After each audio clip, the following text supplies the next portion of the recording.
aujourd'hui, rien de bien excitant à faire.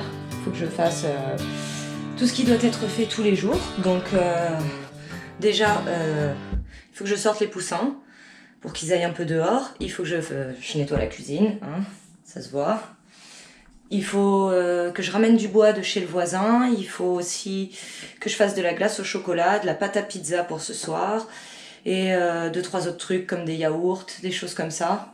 Puis bien sûr, faut aller arroser le jardin et s'occuper des volailles. Ça c'est tous les jours.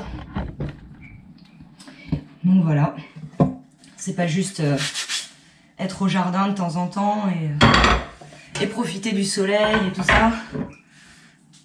Il faut aussi passer du temps à nettoyer.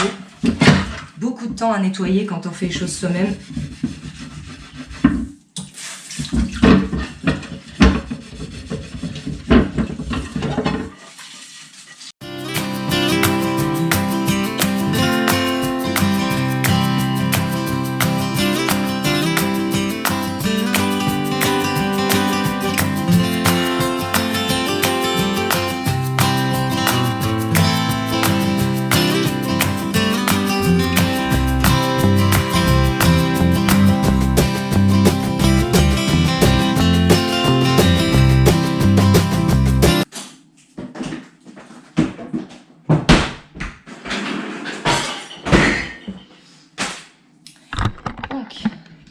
Je vais commencer par faire la glace. La glace, c'est juste une crème anglaise au chocolat, puis ensuite je la passe au frais pour qu'elle soit bien froide au moment où je la mets à la sorbetière. Et ensuite, à la sorbetière, ça prend 15 à 20 minutes à peu près. Ça dépend de la température extérieure. S'il fait très chaud dans la cuisine, ça peut prendre beaucoup de temps. S'il fait frais, en hiver, la glace, ça va très vite.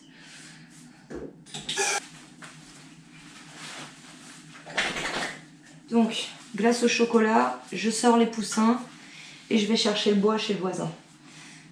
Une partie du bois.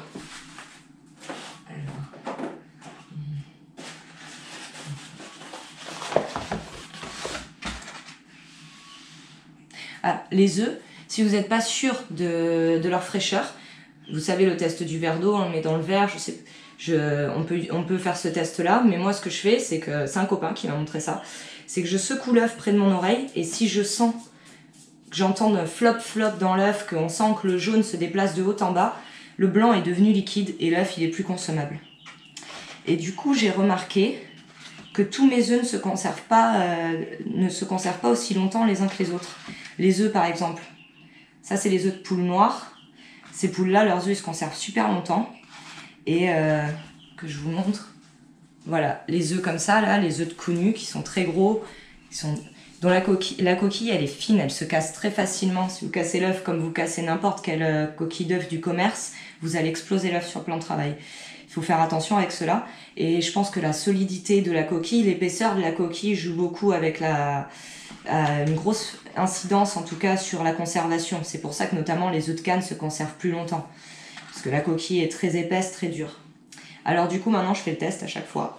Bon, celui-là il a été pondu hier donc je sais qu'il est bon.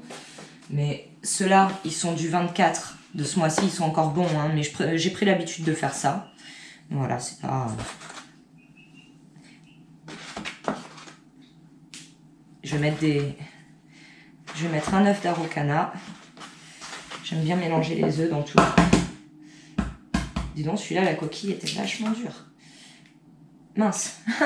C'est une crème anglaise et j'ai mis le blanc avec le jaune. Bon, déjà, ça commence bien.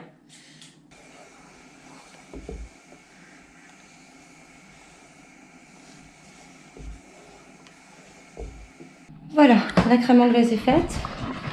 Maintenant, je vais sortir les petits poussins. Alors lui, je voulais vous montrer. Ce poussin-là, il était handicapé à la naissance. Il avait une patte qui partait sur le côté, là, totalement. Du coup, il boitait. Alors, ce que j'ai fait pendant une semaine, je mettais ses pattes bien droites dans mes mains et je forçais un peu dessus, tout doucement, hein, parce que c'était une petite bête. Et en fait, c'est lui fait une sorte de rééducation. Et du coup, au bout d'une semaine, il marchait nickel. Il courait même. Ah, petit poussin.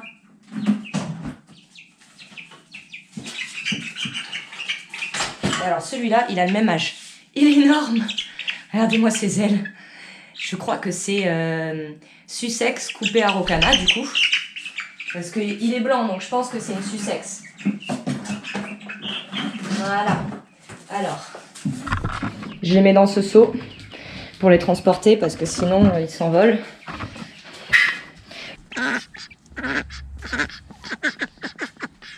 Où sont les... Ah voilà.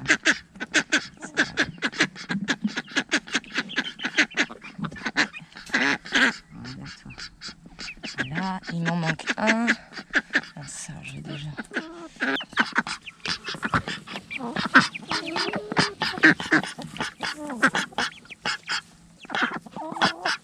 Voilà.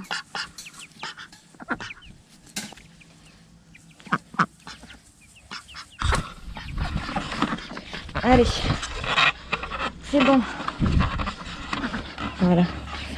Donc les poussins, je les mets là, ils ont de l'ombre ici. Ils ont la haie pour les protéger. Un peu de soleil là, et puis au fur et à mesure de la journée, il y aura de plus en plus de soleil sur elles, donc il faudra que je les rapproche de la haie pour qu'elles aient pas trop chaud. Regardez. Allez picorer. Ils sont un peu impressionnés là, il y a trop de canards, il y a trop de becs. Donald, il y a trop de becs. Bah alors Donald, c'est la blanche qui t'intéresse toi? Parce qu'elle est blanche? Je crois que le petit poussin blanc essaie de manger dans le bec du canard. Regardez ça. Oui, il voit qu'il y a un truc qui dépasse, elle le veut. C'est marrant. Bon allez, c'est pas tout ça, mais il faut aller chercher le bois maintenant. Faut que je récupère les clés de sa maison, de la maison du voisin. Et puis mon chariot. Et c'est parti. Ça roule vite devant chez nous. Allez.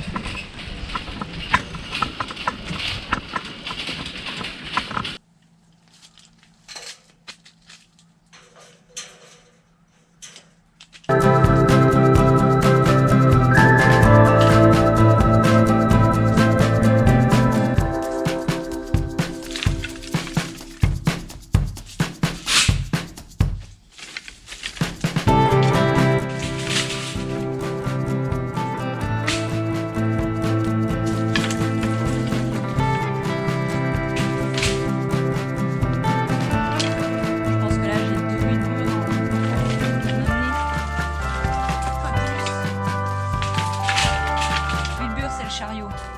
Et le Whitbur, c'est une nouvelle unité de mesure.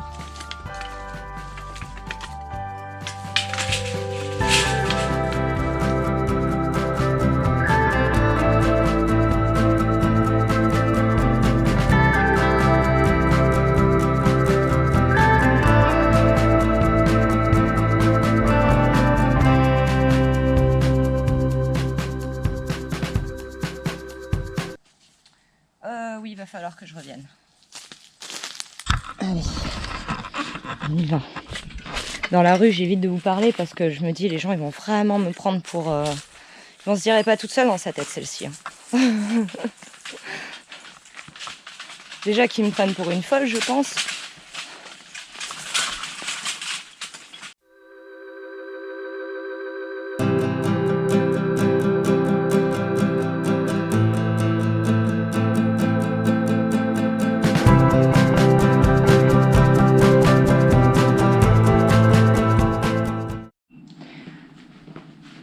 Maintenant que je me suis lavé les mains, je vais faire le petit déjeuner. Alors, le mien du moins, parce que le monsieur travaille de nuit. Donc lui il dort à cette heure-là. Je sais pas quelle heure il doit être 10h30. Le petit déjeuner c'est aussi le déjeuner ici. Je mange pas le midi, je mange le matin et le soir. Ça suffit largement. Quand on mange des assiettes avec 1 kilo de légumes, ça va. Voilà, alors. Je vais aller chercher des côtes de blettes.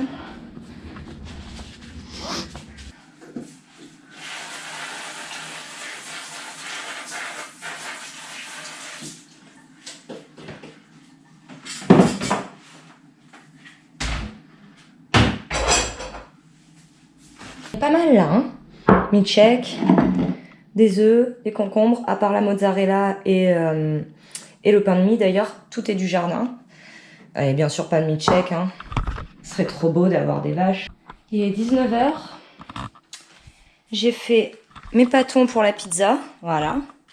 Ils sont en dessous. Je mets du papier cuisson par-dessus pour pas que ça colle trop. Parce que si je mets directement le torchon humide, le torchon humide c'est pour garder bien l'humidité de la pâte, qu'elle ne se dessèche pas. Mais si je mets le torchon par-dessus la pâte, après ça colle dessus, c'est pas propre. Donc ça c'est fait. La glace au chocolat est faite. Bon. Donc ça nous fait 7 kg 300. 7 kg 3 de tomates pour aujourd'hui. C'est pas mal comme récolte, je suis contente.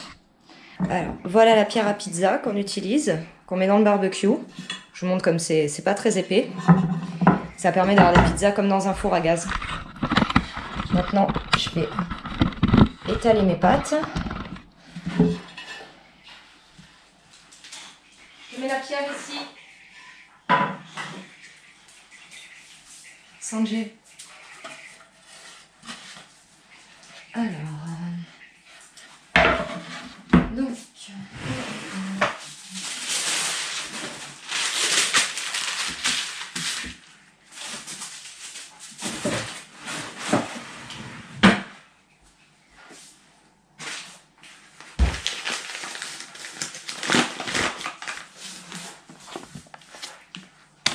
la bonne farine.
Et voilà.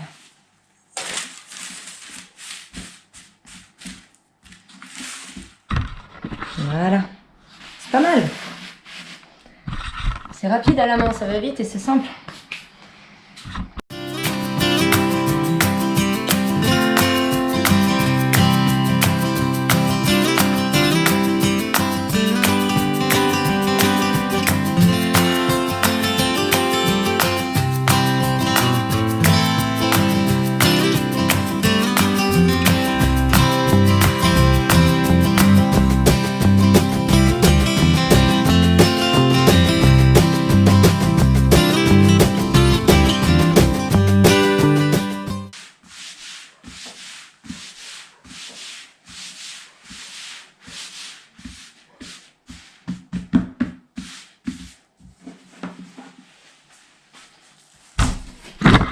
Oula, restez avec moi. Je vais vous perdre. Hop là. Et voilà. Quelques minutes. Bonne pizza.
avant-après, donc avant qu'on les enfourne.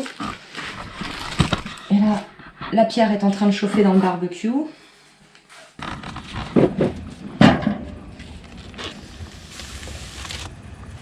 Vas-y, ferme. Et voilà après. La croûte est bien croustillante, bien cuite. C'est monsieur qui cuit les pizzas, il est plus compétent que moi sur la cuisson. Moi je suis compétente sur la pâte à pizza. Et un peu d'origan, la touche finale. Voilà.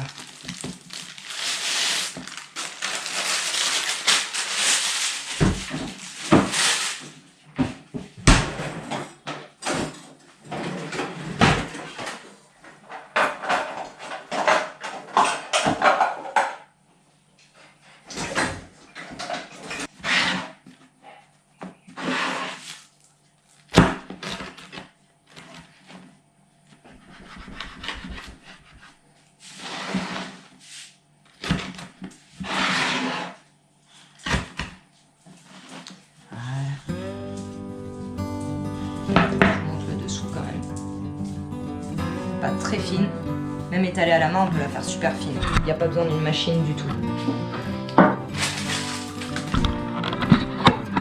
Bon, ben nous on va se régaler, après ces glaces au chocolat, ça va être une tuerie.